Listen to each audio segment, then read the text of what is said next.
Shalom saudara-saudara, selamat hari Minggu dan selamat bergabung di dalam ibadah Minggu GSJA Jem Yun Long. Kita langsung saja ke firman Tuhan hari ini. Saya beri judul gandum atau ilalang. Katakan ke kanan kiri gandum atau ilalang. Ya, kita baca dari Matius pasalnya yang ke-13 ayat 24 sampai 30. Lalu kita lanjutkan ke ayat 36 sampai 43. Oke, kita siapkan diri kita. Kita buka Matius 13 ayat 24 sampai 30 dan siapkan 36 sampai 43 ayat lanjutannya. Ya, sementara kita mempersiapkan diri seperti biasa, yang bisa bangkit berdiri silahkan bangkit berdiri. Kalau tidak bisa, tidak masalah, kita bacakan firman Tuhan ini bersama-sama. Kita mulai dengan Matius pasal 13 ayat 24 sampai 30. Kalau sudah siap, mari kita bacakan bersamaan perumpamaan tentang lalang di antara gandum 2-3.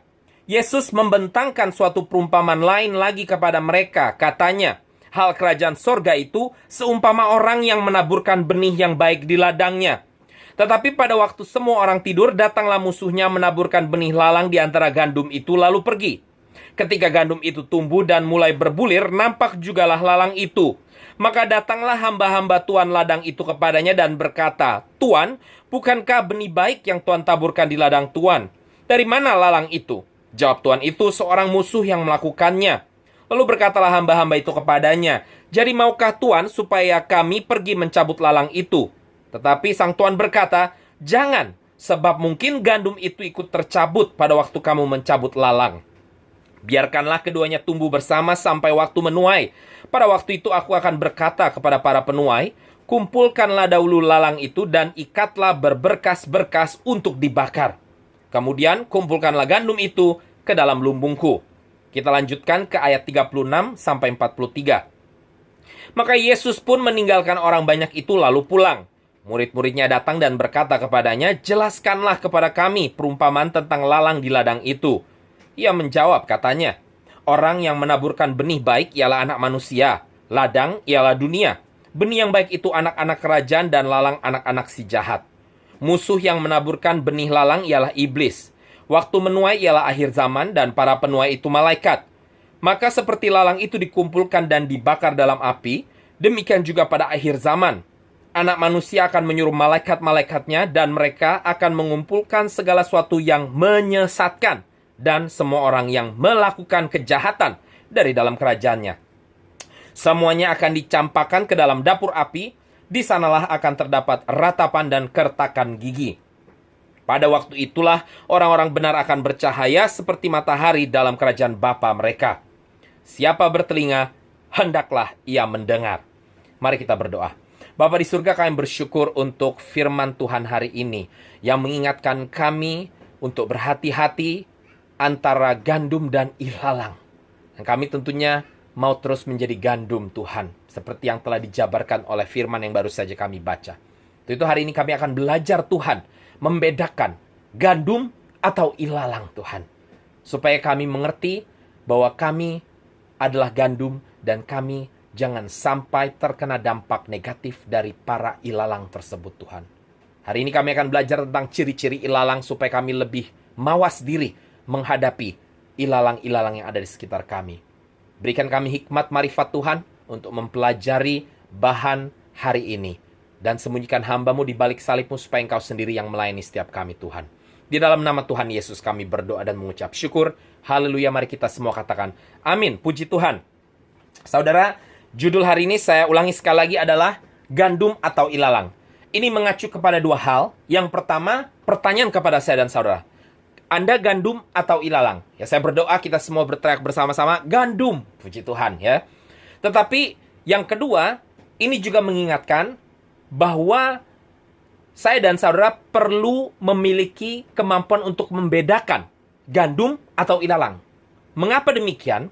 Karena kalau kita bilang kita mau terus jadi gandum, ya, gandum yang sehat apalagi ya, nanti kita pelajari lebih lagi tentang karakteristik ilalang tersebut, termasuk dari sisi saintifik atau dari sisi ilmiah ya.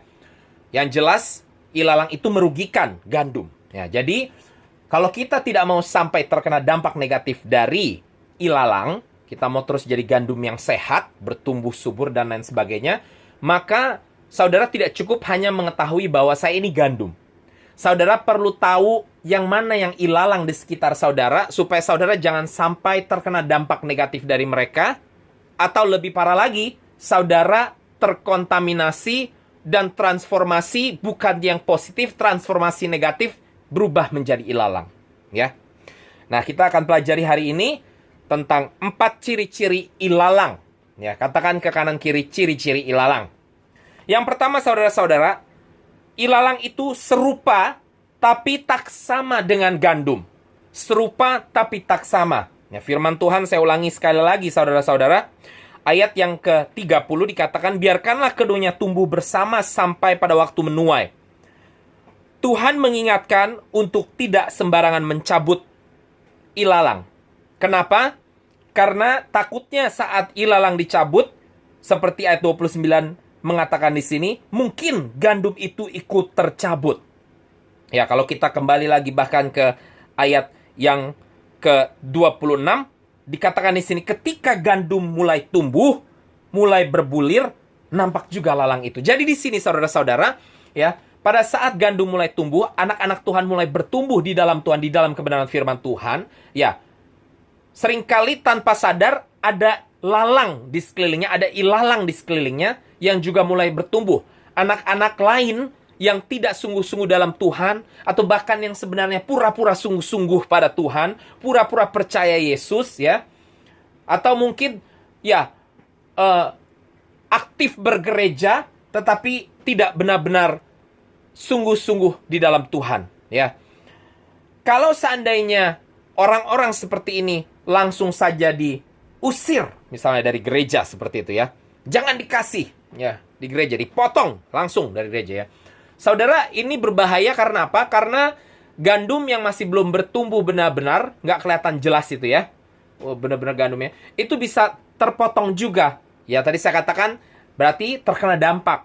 Ya, di sini kita sudah mengerti lah dampaknya seperti apa kalau di gereja. Biasanya kan kalau ada yang ditegur sama gembala, nah biasanya nanti yang ditegur itu kalau ternyata dia ilalang, dia nggak suka. Nah, kalau dia gandum, dia akan terima dan dia akan bertumbuh oleh karena teguran itu. Tapi kalau itu ilalang, dia nggak suka, dia akhirnya, ya, kasak-kusuk. Ya, itu sudah biasa di banyak gereja, ya. Lalu akhirnya muncullah kubu-kubu, ya, yang sepenanggungan katanya. Ya, grup-grup yang katanya dizolimi, saudara-saudara, ya. Dan kalau kita langsung ekskomunikasi atau pokoknya ditegur untuk, sudah, kamu tidak perlu lagi bergabung dengan gereja kami, ya. Wah, minggu depannya ternyata kubu tersebut, satu kubu tidak hadir di gereja karena merasa sepenanggungan, ya. Kalau dari sisi gereja sebenarnya tidak masalah, saudara-saudara, ya.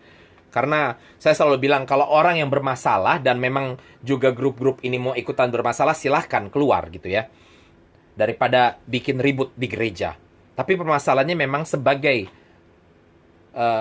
hamba Tuhan, dan bukan saja hamba Tuhannya, tetapi juga sebagai anak-anak Tuhan di gereja, ya, tidak bisa dengan sistem yang simple atau sederhana dengan cara, pokoknya saya setuju dengan gembala, kita harus usir orang. Nggak bisa seperti itu.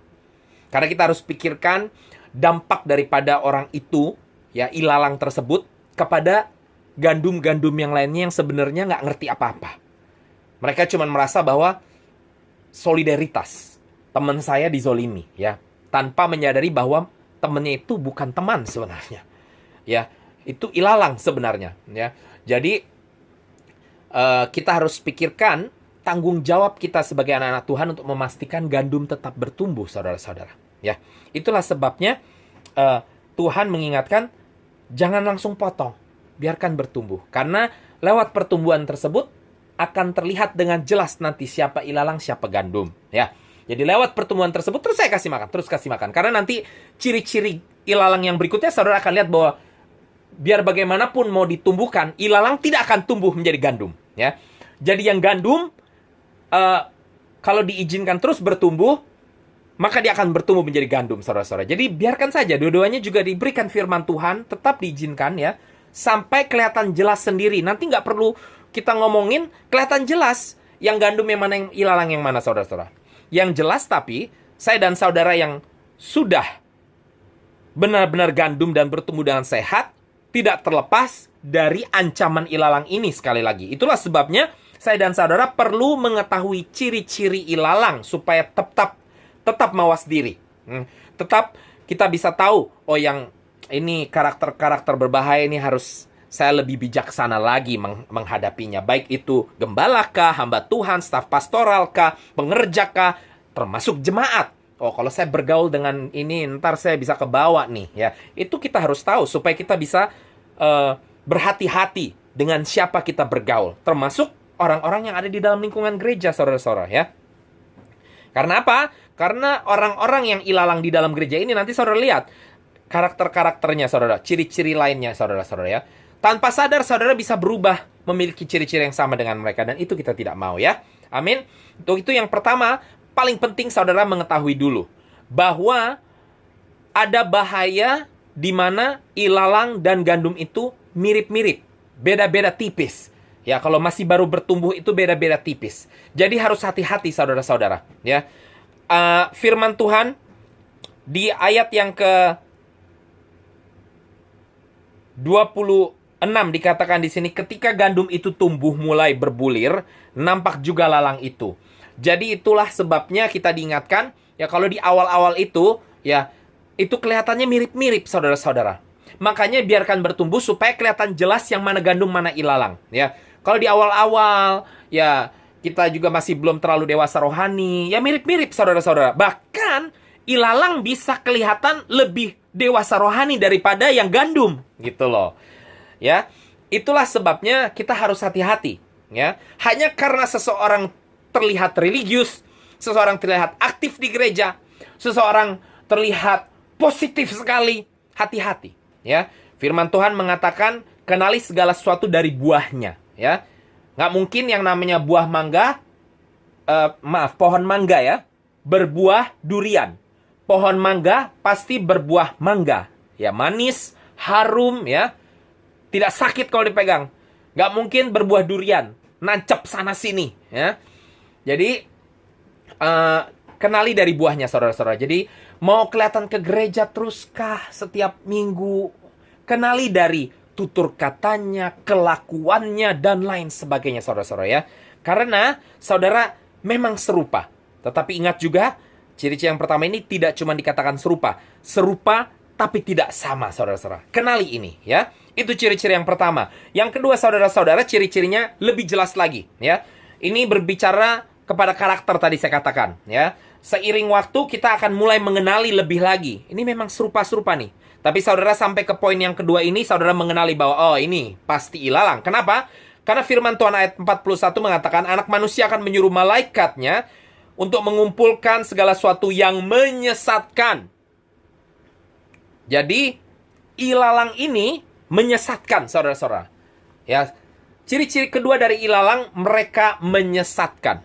Nah, itulah sebabnya tadi saya katakan, hati-hati karena gandum bisa terjatuh karena dampak dari ilalang tersebut. Ya, jadi bisa kesuburannya berkurang, pertumbuhannya jadi tersendat, ya, karena ilalang tersebut.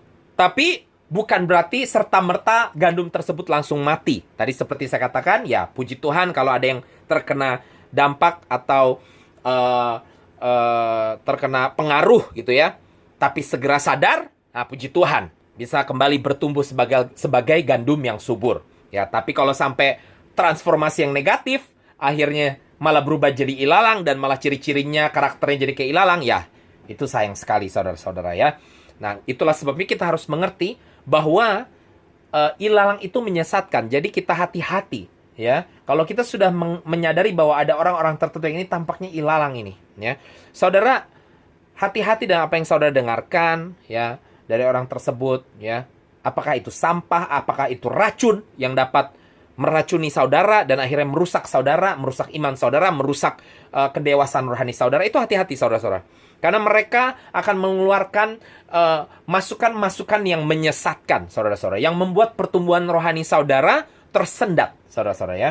Nah, ini adalah tipe orang-orang di gereja yang mungkin kelihatan mereka aktif di gereja, tetapi saudara-saudara di belakang gereja mereka ngomongin gembala, mereka ngomongin pengerja yang lain, mereka ngomongin jemaat yang lain, Atau bahkan mereka ngomongin orang-orang lain di luar gereja. Hati-hati. Kelihatannya no problem. Karena orang seperti ini mungkin ya, dia tidak ngomongin orang di gereja sama sekali. Tetapi kalau saudara melihat dari cara dia bicara, cara kelakuannya terhadap orang lain tidak menunjukkan kasih yang dia berikan di dalam gereja kepada sesama orang Kristen, ini adalah orang munafik. Ya. Dan kenapa saya bilang dia menyesatkan walaupun mungkin dia tidak menggunakan kata-kata untuk jelekin satu yang lain di dalam gereja? Karena kelakuan dia di luar gereja menyesatkan.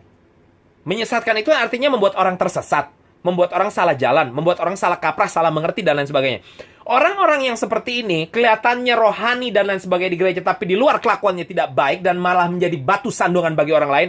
Ini adalah orang-orang yang menyesatkan, saudara-saudara. Jadi, tidak cuman orang-orang yang menyesatkan dari sisi teologis. Ya, kalau itu sudah jelas, saudara-saudara. Nabi palsu, ya pengajar-pengajar palsu, itu sudah jelas. Tapi hari ini saya mau lebih dalam lagi mengingatkan bahkan orang-orang yang sungguh-sungguh di dalam Tuhan, yang teologinya bagus, rapi, ya teologinya benar-benar sesuai lah dengan gereja, sesuai dengan visi misi gereja, tidak melencong sana-sini, ya. Tidak menyimpang lah istilahnya nilai-nilai teologinya. Tetapi kalau kelakuannya tidak sesuai dengan imannya, ya kan seperti dikatakan firman Tuhan, iman tanpa perbuatan adalah mati. Ya benar. Kalau kelakuan tidak sesuai dengan tampak luarnya, maka saudara-saudara ini menyesatkan. Orang akan melihat sepertinya, oh nggak masalah kok, ternyata tuh orang Kristen juga masih tetap ngomongin sana-sini, orang Kristen masih begini, masih begitu. Ini menyesatkan saudara-saudara. Baik itu menyesatkan orang lain yang belum percaya kepada Yesus, baik itu menyesatkan sesama teman gereja. Apalagi yang tadi saya katakan belum dewasa rohani. Oh, enggak apa-apa, berarti enggak masalah, enggak terlalu masalah. Ya, ini adalah ilalang, saudara-saudara. Ini menyesatkan. Orang-orang yang seperti ini, saudara bukan memusuhi memang, tetapi saudara berhati-hati. Ya, saudara justru harus mengubahkan mereka untuk menjadi gandum. Ya, jangan sampai mereka malah membuat saudara menjadi sama dengan mereka. Ya, saudara harus ingat sekali lagi, no matter what, biar bagaimanapun juga, poin yang pertama itu harus tetap dijaga. Memang serupa, tetapi tidak sama. Ingat firman Tuhan mengingatkan, ya, kita ada di dunia tetapi tidak boleh menjadi sama dengan dunia. Ya, saudara-saudara, firman Tuhan juga mengingatkan, marilah kita diperbaharui sesuai dengan pembaharuan budi. Saudara-saudara ya, jadi kita tidak boleh sama dengan dunia, tidak boleh serupa dengan dunia, tapi kita harus terus diperbaharui sesuai dengan pembaharuan budi kita dalam iman kita kepada Yesus Kristus. Yang percaya katakan amin. Nah, yang ketiga, saudara-saudara, katakan kanan kiri ciri-ciri yang ketiga. Ya, firman Tuhan dilanjutkan tadi, malaikat mengumpulkan segala sesuatu yang menyesatkan dan semua orang yang melakukan kejahatan. Nah, ciri-ciri yang ketiga, ilalang suka melakukan hal-hal yang jahat, merugikan, melukai. Ya, tadi kan saya katakan kan, ada yang suka ngomongin, ya hati-hati saudara-saudara. Biasanya kalau yang udah kayak gini-gini nih, mau dia rajin ke gereja, saudara udah harus hati-hati, ya.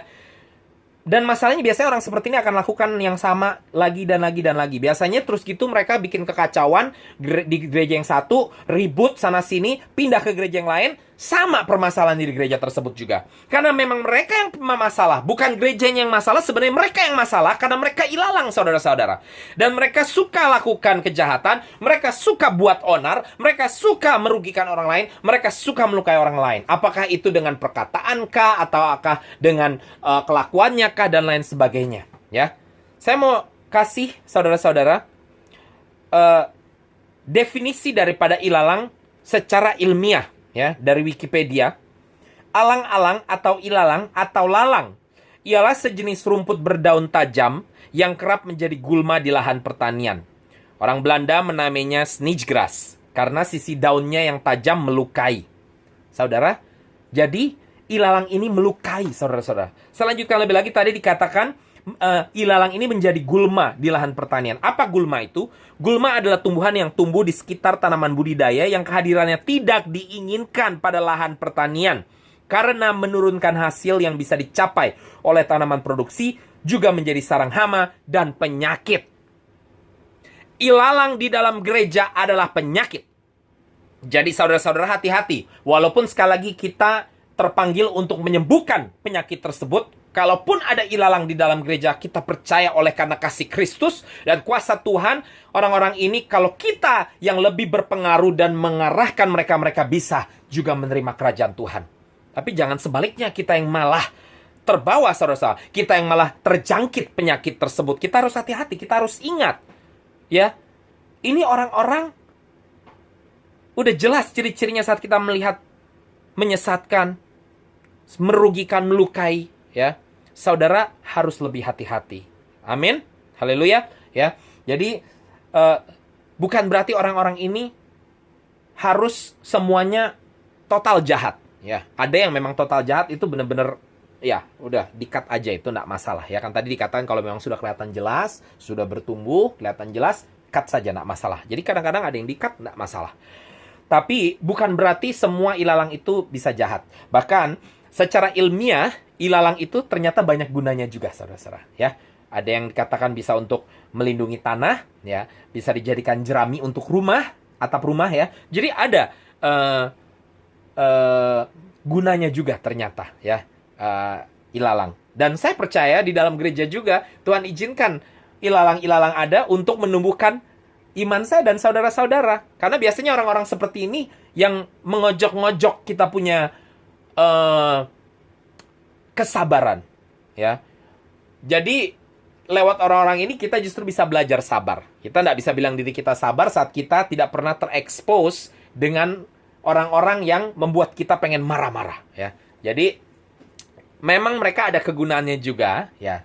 Tetapi saat mereka ada di sekeliling gandum dan mempengaruhi gandum tersebut, maka gandum akan tersendat pertumbuhannya. Seperti ini dikatakan, ya, menurunkan hasil yang bisa dicapai oleh tanaman produksi.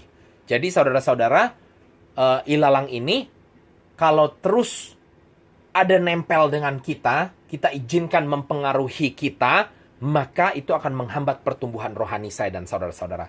Ya, satu-satunya jalan adalah selagi masih ada waktu, saudara yang mempengaruhi mereka sehingga mereka stop menjadi ilalang dan mereka berbalik kepada Tuhan. Atau sekali lagi tadi saya katakan, kalau memang mereka sudah jelas-jelas ilalang, tidak mau percaya Tuhan, ya, lebih baik saudara memang sudah cut. Ya, cut di sini dalam arti bukan berarti saudara sekali lagi harus jadi musuh, tetapi batasi pergaulan saudara-saudara. Ya, udah tahu orang seperti itu, jangan minta masukan dari orang seperti itu. Yang saudara terima itu semuanya racun malahan, ya. Ya, sekedar bergaul, hati-hati. Oke? Yang keempat, yang terakhir saudara-saudara, katakan kanan kiri yang terakhir. Ciri-ciri daripada ilalang, ya. Ayat ke-43 dikatakan, pada waktu itulah orang-orang benar akan bercahaya seperti matahari dalam kerajaan Bapa mereka. Siapa bertelinga hendaklah ia mendengar. Orang-orang benar mendengar. Orang-orang yang benar, yang dibenarkan adalah orang-orang yang percaya. Ya, setelah mereka mendengar, mereka percaya, mereka mau ikut Tuhan, mereka tetap percaya terus dan mereka terus dengar kata. Mereka terus dengarkan perintah Tuhan dan mereka terus lakukan. Nah, ini ajakan Tuhan. Ya, siapa bertelinga, hendaklah ia mendengar. Orang-orang benar terus dengarkan Tuhan. Itu artinya kalau ilalang tidak dengar Tuhan, ya. Dan memang ini kenyataan, saudara-saudara. Orang-orang yang ilalang, orang-orang yang suka membuat onar di dalam gereja adalah orang-orang yang tidak pernah mau dengar kata. Mereka bebal, saudara-saudara, ya. Mereka kalau dikasih tahu atau ditegur, tadi saya katakan, mereka akhirnya kasak kusuk, bikin grup, bikin musuhin gereja, musuhin gembala, dan lain sebagainya. Ya, itu skenario pertama. Skenario yang kedua bisa juga mereka tidak kasak kusuk, tidak bikin grup, oke. Tetapi mereka terus di gereja, ya, ditegur, mereka kelihatannya iya, tapi mereka tidak pernah mau berubah juga. Ya, tetap lakukan hal yang sama. Tetap lakukan penyesatan, tetap lakukan hal-hal yang jahat, tetap merugikan, tetap melukai, saudara-saudara. Walaupun di depannya kelihatan manis-manis sekali lagi. Nah, tetap di dalamnya tetap bebal, tetap tidak mau dengar, saudara-saudara. Ya, nah, inilah ilalang, saudara-saudara. Jadi dengan ini saya berharap saudara lebih berhati-hati, lebih mawas diri, dan lebih mampu membedakan yang mana gandum, yang mana ilalang. Ya, dan bukan saja sekedar mengetahui bahwa saya gandum, tetapi untuk mengetahui sebatas manakah saya bisa dekat dengan orang ini.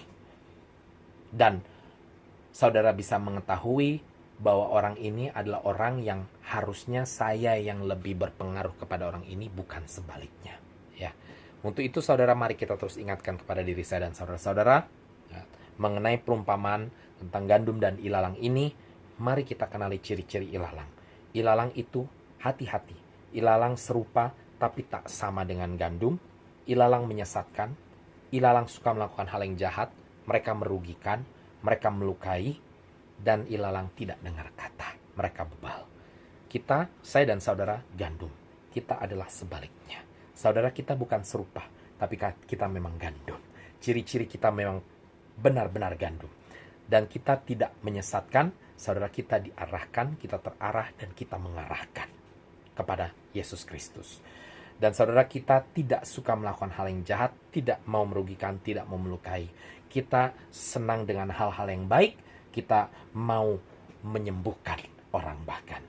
Dan saudara, ilalang tidak dengar kata, saya dan saudara sebagai gandum, kita dengar dan tunduk kepada Tuhan kita Yesus Kristus. Yang percaya katakan amin.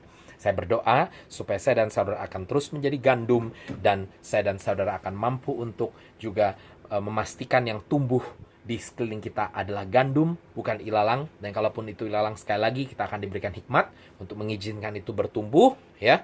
Dan pada waktunya, kalau memang mereka adalah ilalang yang memang sudah tidak bisa lagi untuk bersama-sama dengan gandum, maka saya berdoa saudara pun akan diberikan hikmat untuk memutuskan koneksi tersebut, saudara-saudara. Sekali lagi, bukan berarti kita harus langsung menjadi musuh, tidak. Tetapi kita mengambil posisi yang mendoakan saja.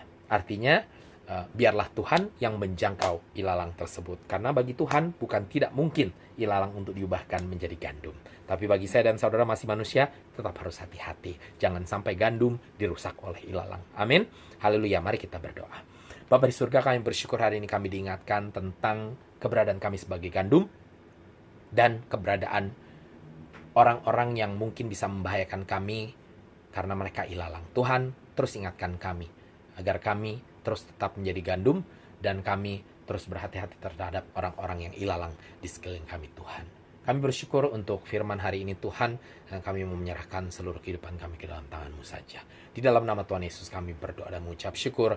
Haleluya. Mari kita semua katakan amin. Puji Tuhan. Happy Sunday sekali lagi. Tuhan Yesus berkati. Shalom.